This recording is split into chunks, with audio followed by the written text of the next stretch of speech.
Salam jemaat Tuhan yang terkasih, salam sejahtera bagi kita semua. Senang sekali hari ini kita berjumpa lagi dalam renungan Light of Revival. Harapan dan doa saya Bapak Ibu Saudara semua ada dalam keadaan yang baik di hari yang baru ini. Mari kita sama-sama merenungkan firman Tuhan yang terambil dalam Injil Matius pasal 5 ayat yang ke-44.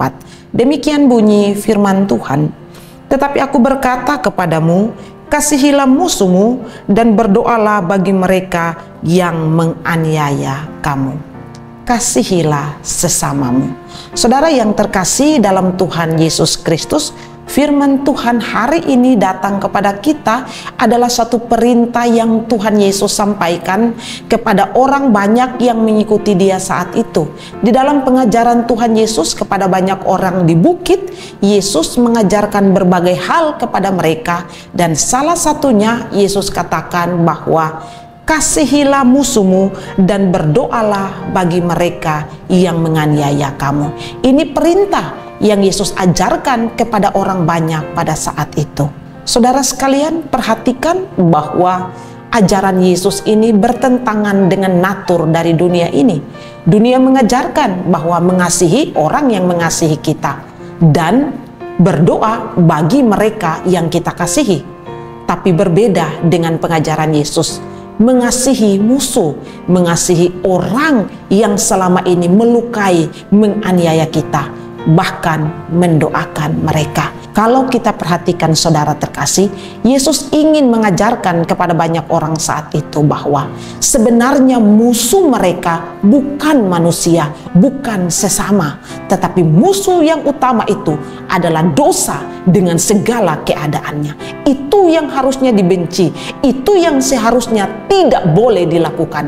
Tetapi manusia itu sesama yang harus dikasihi, yang harus saling mendoakan satu dengan yang lain.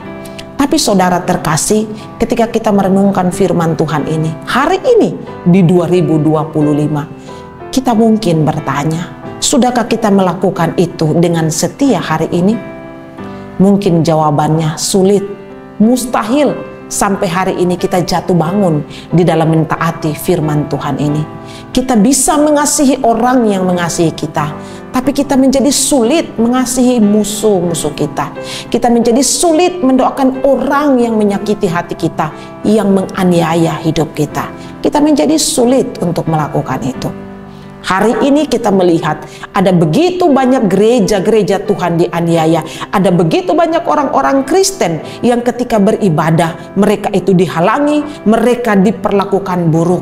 Tetapi ketika kita melihat kondisi itu cocok sesuai dengan firman Tuhan hari ini, doakan mereka.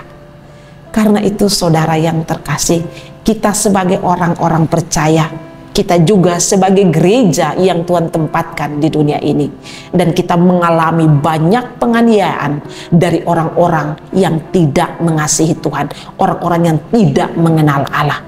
Maka apa yang harus kita lakukan? Ingatlah firman Tuhan hari ini. Kasihilah mereka dan doakan mereka. Maka pertanyaan bagi kita, bisakah, maukah kita melakukan itu?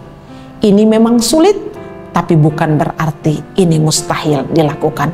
Karena itu, mari saya mau mengajak kita semua supaya di dalam kehidupan kita ini, yang pertama-tama kita lakukan adalah kita berdoa kepada Tuhan, meminta kepada Tuhan hikmat dan anugerahnya, sehingga kita mampu berbelas kasih kepada musuh-musuh kita dan mendoakan mereka. Kita juga meminta kepada Tuhan hati yang mengasihi yang lebih lagi, sehingga kita mampu mengasihi sebagaimana Kristus mengasihi kita, manusia berdosa.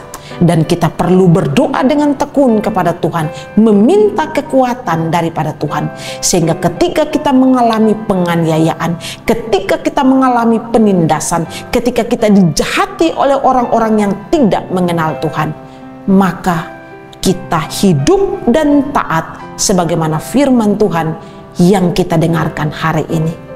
Mengasihi musuh dan mendoakan orang-orang yang menganiaya kamu. Kiranya Tuhan memberkati kita. Mari kita berdoa. Tuhan Yesus yang baik, kami mengucap syukur kepadamu untuk segala anugerah yang Tuhan berikan bagi kami. Kami juga bersyukur kepadamu oleh karena Engkau telah menolong kami. Itulah sebabnya kami boleh dapat menerima firman Tuhan hari ini. Bukan saja menerima, tapi tolong kami, beri kami kekuatan untuk kami mampu melakukannya. Terpujilah namamu kekal untuk selama-lamanya. Di dalam nama Yesus kami berdoa. Amin. Saudara terkasih, mari terus jadikan firman Tuhan sebagai pelita dan terang di sepanjang hidup kita. Tuhan Yesus memberkati.